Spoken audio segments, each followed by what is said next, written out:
Okay, we're in Volume 4. Nice, pretty picture of David and Goliath. Bible Story, Volume 4, by Arthur S Maxwell. Okay, we are on Part 2, Story 2, The Field of Strongmen.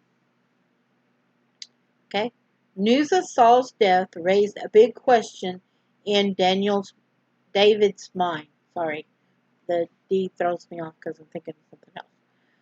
Should he proclaim himself king or wait a while? Should he stay and rebuild Ziklag, or go back to and live among his own people in Judah? As always, he took the matter to God. Shall I go into any of the cities of Judah? He asked. Go up, God said. Whither shall I go up? Unto Hebron. Thus simply did David talk with God, ever seeking to do his will. I know I do twice most of the time.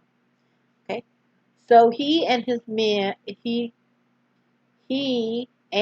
men left poor little burnt out Ziklag and went back, every man unto his household, and dwelt in the cities of Hebron.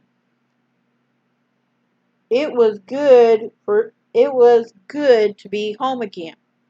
Old friends were so glad to see them after their long exile. In fact, the people of Judah anointed David as king over the house of Judah. But David's troubles were not over yet. Abner, the commander-in-chief of Saul's army, declared that Saul's son Ishbosheth, Ishbosheth,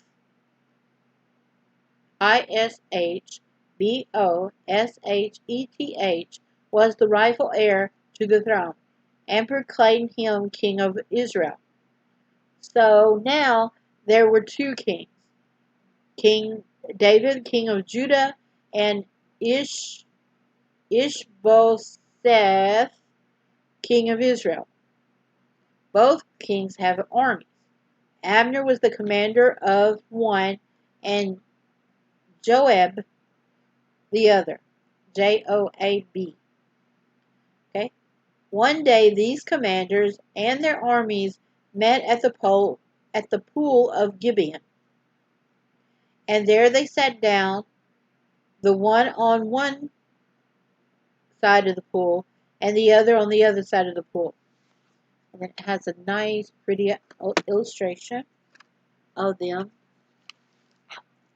by on the pool. Okay. Then it goes. Now they came. How they came there, we are not told. But by and by, Abner said to Joab, let the young men now rise and play for us. And Joab said, let them rise. So 12 of the strongest young men in the ranks of David's army went out to meet the 12 of the strongest young men in the ranks of Ishbosheth's army. Those 24 young men must have made a wonderful sight as they went out to meet strength to strength and valor to valor. But they were so well matched that nobody won. They caught each one his fellow by the head and thrust his sword into the fellow's side. So they fell down together. All 24 died and were buried there, and the place was called the Field of Strong Men. Then everybody got into a fight, and there was a very sore battle that day, and Abner was beat, and the men of Israel, before the servants of David. Abner fled for his life. As he was running away, he found himself being followed by Asahel, Joab's brother.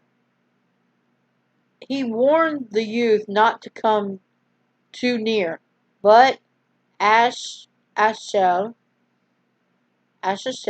refused to listen, and Abner struck him with the butt of his spear and killed him, a deed that Joab never forgave.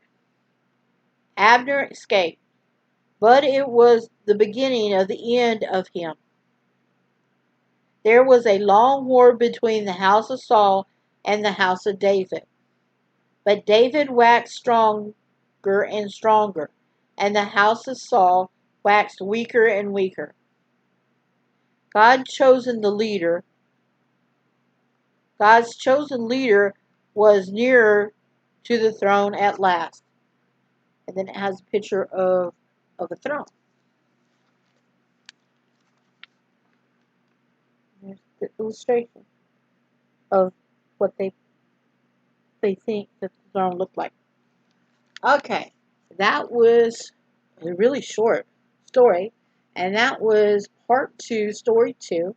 And of course, like I always do, I cut and then I read the next story. So I'll see you in the next. I know I'm waving this for some reason. I just like to use my hands a lot sometimes. See you in a bit.